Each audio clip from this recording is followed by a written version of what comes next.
Hello guys, welcome to talkies today channel. ఈరోజు ఈ వారమే థియేటర్స్లో రిలీజ్ అయిన మిత్రమండలి అనే మూవీ ఎలా ఉందో ఈ వీడియోలో డిస్కస్ చేద్దాం. సో వీడియోలోకి వెళ్ళే ముందు మీరు మన ఛానల్ని ఫస్ట్ టైం చూస్తున్నట్టయితే ఒక లైక్ చేయండి, ఒక కామెంట్ చేయండి, అలాగే మన ఛానల్ని సబ్స్క్రైబ్ చేసుకోండి. చాలామంది మన ఛానల్ని సబ్స్క్రైబ్ చేసుకోకుండానే వీడియోస్ చూస్తున్నారు గైస్. మీరు సబ్స్క్రైబ్ చేసుకుని చూడడం వల్ల ఛానల్కి ఎంత ఎంకరేజ్మెంట్గా ఉంటుంది. సో సబ్స్క్రైబ్ చేసుకుని వీడియోస్ చూడండి. ఇంకా లేట్ చేయకుండా వీడియోలోకి వెళ్ళిపోదాం. Let's get started. Mitramandali Priyadarshi, Vishnu, Rag Mayur అట్లాగే హీరోయిన్ నిహారిక ప్రధాన పాత్రలు పోషించిన ఈ సినిమా రీసెంట్గా థియేటర్స్లో రిలీజ్ అయింది. బన్నీవాస్ గారు దీన్ని ప్రొడ్యూస్ చేశారు. పూర్తిగా ఒక కామెడీ ఎంటర్టైనర్గా ఈ సినిమా తెరకెక్కింది. ఈ సినిమా ఎలా ఉందో ఇప్పుడు చూద్దాం. జంగిలీపట్నానికి చెందిన నారాయణకి కులం పిచ్చి బాగా ఎక్కువగా ఉంటుంది. ఆ కులం పిచ్చి బాగా ముదిరిపోయి ఆ ఏరియా ఎమ్మెల్యే సీటు కోసం కూడా ప్రయత్నిస్తూ ఉంటాడు. అయితే తన కులానికి చెందిన వాళ్ళు వేరే వాళ్ళ రక్తం కూడా ఎక్కించుకోకూడదు అనుకునే రకం ఆయన. ఇంకా కులాంతర వ్యవహారాలు అయితే అసలుకే ఒప్పుకోడు. అలాంటి నారాయణ కూతురు స్వేచ్ఛ ఇంటి నుంచి పారిపోతుంది. ఈ విషయం బయటకు తెలిస్తే తన పరువు పోతుందని భావించి తన కూతుర్ని కిడ్నాప్ అయిందంటూ ఎస్ఐ సాగర్ సాయంతో డ్రామా ఆడడం స్టార్ట్ చేస్తాడు. ఇక్కడే ఒక ఇంపార్టెంట్ క్యారెక్టర్ ద్వారా స్వేచ్ఛ మిస్సింగ్ వెనక ఒక నలుగురు మిత్రులు చైతన్య, అభయ్, సాత్విక్ అలాగే రాజు ఉన్నట్టు తేలుతుంది. ఈ నలుగురిలో స్వేచ్ఛ ఎవరి కోసం ఇంటి నుంచి బయటికి వెళ్ళిపోతుంది? స్వేచ్ఛ కారణంగా ఈ నలుగురు ఎలాంటి ఇబ్బందులు ఎదుర్కొంటారు? వీళ్ళని నారాయణ ఏం చేస్తాడు? అసలు ఈ నలుగురు యొక్క మెయిన్ స్టోరీ ఏంటి? ఈ విషయాలన్నీ తెలియాలంటే మీరు ఈ సినిమా చూడాలి. ఈ సినిమా పాజిటివ్ పాయింట్స్ ఏంటో ఇప్పుడు చూద్దాం. నారాయణ కులానికి చెందిన ఒక ట్రాక్ నుంచి పోలీసులు వెన్నెల కిషోర్ ట్రాక్తో పాటు అలాగే ఒక ఫ్రెండ్స్ బ్యాచ్, వాళ్ళ మధ్య జరిగే అల్లరి, అమాయకత్వం, సరదాల మధ్యలో జరిగిన సన్నివేశాలు ఇవన్నీ పర్వాలేదనిపిస్తాయి. అట్లాగే ఈ డ్రామాలో కొన్ని ఫన్ ఎలిమెంట్స్ వర్కౌట్ అయినాయి. మొత్తానికి ఎంటర్టైనింగ్ మోడ్లో సాగిన ఈ ఫిలింలో పాత్రలు, వాటి చిత్రీకరణ, అట్లాగే ఆ పాత్రల యొక్క గెటప్స్, సెటప్ పర్వాలేదనిపిస్తాయి. ప్రియదర్శి కామెడీ బాగానే అనిపిస్తుంది. అదేవిధంగా విష్ణు ఓయి, రాఘమయూర్, ప్రసాద్ బెహ్రా కూడా వాళ్ళ పాత్రలు తగ్గట్టు వాళ్ళు బెటర్గానే సూట్ అయ్యారు.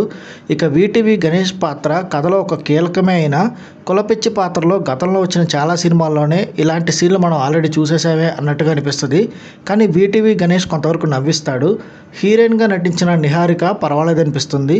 వెన్నెల కిషోర్, సత్యతో పాటు మిగిలిన నటీనటులు కూడా వాళ్ళ పాత్రల పరిధి మేరకు వాళ్ళు బాగానే నటించారు. ఈ సినిమా మైనస్ పాయింట్స్ అంటే ఇప్పుడు చూద్దాం.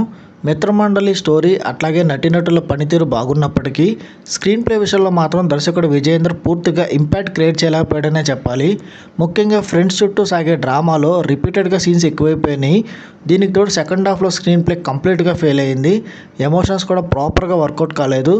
చిత్రంలో చాలాసేపు స్క్రీన్ ప్లే వర్కౌట్ అవ్వడం వల్ల కొన్ని చోట్ల నిరాశ కలిగించింది.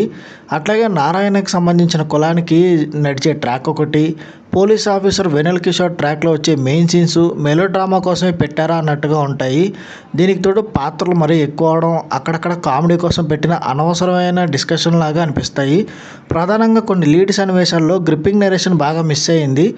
మొత్తానికి ఈ సినిమాలో వాళ్ళు తీసుకున్న మెయిన్ కామెడీ బాగా రొటీన్ వేలో వెళ్ళింది. దర్శకుడు విజయేందర్ పూర్తి స్థాయిలో ఆకట్టుకోలేదనే చెప్పాలి ఈ సినిమాతో. ఈ సినిమా టెక్నికల్ డిపార్ట్మెంట్ చూసుకున్నట్టయితే ముందు చెప్పుకున్నట్టు డైరెక్టర్ విజయేందర్ టేకింగ్ వరకు పర్వాలేదనిపిస్తారు. కానీ కంటెంట్ రాసుకోవడంలో పూర్తిగా విఫలమయ్యారు. అంతేకాకుండా ఆయన ఈ సినిమాకి అందించిన స్క్రీన్ ప్లే అస్సలు ఇంపాక్ట్ క్రియేట్ చేయలేదు. మ్యూజిక్ డైరెక్టర్ ధ్రువన్ అందించిన సంగీతం పర్వాలేదనిపిస్తుంది. ముఖ్యంగా సెకండ్ హాఫ్లో బ్యాక్గ్రౌండ్ స్కోర్ అంతగా ఆకట్టుకోలేదు. సినిమాటోగ్రఫీ పర్వాలేదనిపిస్తుంది. ఎడిటింగ్ కొంచెం బెటర్గా ఉంటే బాగుండేది అనిపించింది. ప్రొడక్షన్ వాల్యూస్ కూడా బాగానే ఉన్నాయి. ఇంకా ఓవరాల్గా చూసుకున్నట్టయితే ఈ మిత్రమండలి సినిమా పూర్తి స్థాయిలో ఆకట్టుకోలేదనే చెప్పాలి.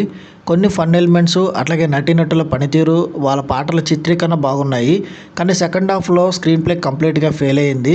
కొన్ని చోట్లయితే స్లో నరేషన్, బోరింగ్ సీన్స్ అట్లాగే రెగ్యులర్ అండ్ రిపీటెడ్ సన్నివేశాలు బాగా ఎక్కువైపోయినాయి. ఓవరాల్గా ఈ మిత్రమండలి సినిమా పూర్తి స్థాయిలో ఆకట్టుకోలేదు. ఈ మూవీకి మన టాకీస్ టుడే ఛానల్ వాళ్ళు ఇస్తున్న రివ్యూ రేటింగ్ 2.5/5. ఇది నా ఒపీనియన్ మాత్రమే. ఈ సినిమాని మీరు ఆల్రెడీ చూసినట్టయితే ఈ సినిమా మీకు ఎలా అనిపించింది అనేది కింద కామెంట్ సెక్షన్లో మెన్షన్ చేయండి. ఇంకెవరైనా మన ఛానల్ సబ్స్క్రైబ్ చేసుకోకపోతే ఇప్పుడే సబ్స్క్రైబ్ చేసుకోండి. వీలైతే పక్కన ఉన్న బెల్ బటన్ కూడా ప్రెస్ చేసి పెట్టుకోండి. ఇది వాళ్ళ వీడియో గైస్. మళ్ళీ ఇంకొక మంచి వీడియోతో మీ ముందుకు వస్తాను. Thanks for watching. జై హింద్.